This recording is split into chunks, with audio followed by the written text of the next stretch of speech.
Bonjour, aujourd'hui on va plonger dans les applications de rencontres. Bienvenue chez Testacha, je suis Muriel et j'ai avec moi aujourd'hui Richard Motte qui est notre expert high-tech. Alors Richard, les applications de rencontres, tu les as testées toi ? Écoute, j'espère qu'on va faire vite parce que je voudrais pas arriver en retard à mon prochain rencard. Ouais. Tu vois, c'est assez difficile à gérer. Je comprends. Non, plus sérieusement, oui. Heureusement, j'étais pas tout seul pour le test. Hein. Ça a été testé avec les experts du labo, avec qui on teste notamment les sujets liés à l'informatique et la cybersécurité.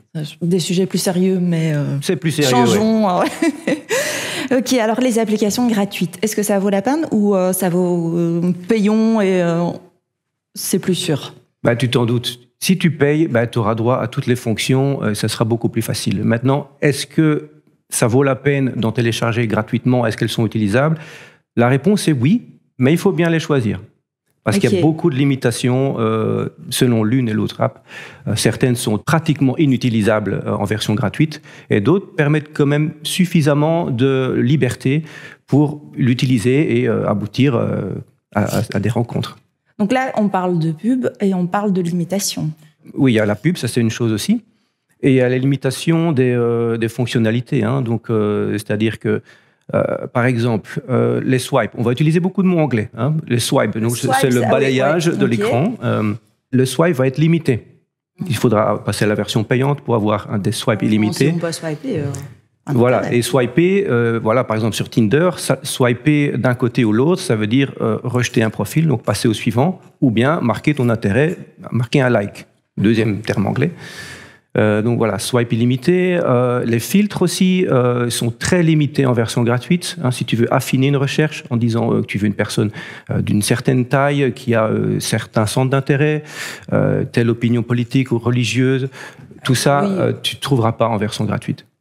Tu as aussi plein d'autres incitants en fait, en payant. C'est par exemple des boosts ou les super likes qu'ils appellent. C'est des fonctions qui te permettent pendant un certain laps de temps d'avoir ta visibilité qui est améliorée auprès d'autres profils. Okay. Donc ça va augmenter tes chances d'être vu par le public. Okay. Et on a testé quoi exactement comme Alors, on a testé 8 apps parmi les plus populaires. Hein. On a Badoo, Bumble, Tinder, Lovoo, Hinge, Appen, Mythic et on a Grindr. Okay. Voilà, le compte est bon. Et donc là, ça dépend vraiment d'une application à l'autre. Certaines gratuites sont intéressantes et d'autres, vaut mieux passer au payant. On va dire, clairement, je vais le nommer Mythic, oublie la version gratuite. Elle peut être intéressante, mais tu dois vraiment débloquer les versions payantes, sachant que la plupart ont aussi plusieurs niveaux d'abonnement. Donc, le premier niveau va te débloquer un certain nombre de fonctionnalités et le niveau super premium, si tu veux, va te débloquer la totalité des... Et là, c'est Prince Charmant, quoi. Ou presque. Là, tu mets toutes les chances de ton côté pour rencontrer la personne de tes rêves. Ouais. Brad Pitt. Ouais. D'ailleurs, à propos de Brad Pitt, je sais que ça s'est passé sur Instagram et pas sur les applications de rencontres, mais il y a des trucs pour pas se faire avoir... et pas se faire détrousser, et en plus ne pas trouver le grand amour. Tu fais bien de préciser que ça s'est passé par Instagram. Hein. Peut-être il faut rappeler brièvement ce qui s'est passé avec Brad Pitt. Une dame qui s'est fait approcher sur Instagram par quelqu'un qui se faisait passer par la mère de Brad Pitt et qui était intéressé par ce profil, soi-disant son fils cherchait le grand amour, etc.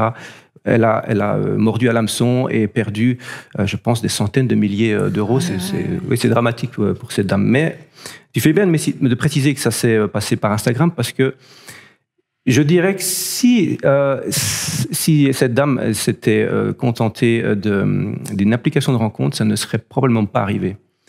Parce que les apps de rencontre sont beaucoup plus strictes en termes de vérification des profils. Tu vas avoir évidemment une vérification de profil de l'adresse mail ou sur base d'un SMS, mais c'est pas tout, c'est aussi vérifié sur base d'un selfie que tu devras prendre pour que l'app vérifie que la photo de profil que tu utilises te correspond. C'est bien la personne, ouais, en face. Okay. Et d'autres utilisent aussi une carte d'identité pour vérifier l'identité. Ouais. Et donc ça, c'est vraiment les mesures de sécurité. Il y a d'autres mesures de sécurité auxquelles on doit être attentif quand on s'inscrit sur des sites de rencontres comme ça. Il y en a certaines qui sont assez élémentaires, mais je pense que ça vaut la peine de les rappeler. Reste prudente dans les informations que tu partages. Donc, ne donne pas trop vite à la personne que tu as rencontrée en ligne ton adresse, ton numéro de téléphone. Utilise, ça c'est comme sur tous les sites, un mot de passe fort, éviter qu'il soit hacké. Le jour où tu as éventuellement un vrai contact, un rendez-vous physique, prévois-le dans un lieu public. Et tu informes un proche, un ami, une amie de tes projets, en fait. Tu dis où tu vas, qui tu vas rencontrer. Okay. Et aussi, évidemment, pour Brad Pitt, tu n'envoies pas d'argent, s'il te plaît, à quelqu'un que tu as rencontré en ligne. Et encore moins si c'est à Brad Pitt. Brad Pitt n'a pas besoin de ton argent. C'est vrai. Bah, écoute, merci Richard pour tous ces conseils. Maintenant, bon, à vous de voir si vous payez ou vous payez pas pour une application de rencontre ou vous rencontrez quelqu'un via d'autres biais, hein, pourquoi pas. Ça se fait encore. Et vous retrouverez d'autres astuces sur notre site internet. Et quant à nous, on se retrouve bientôt pour une prochaine vidéo. Au revoir Richard, à bientôt.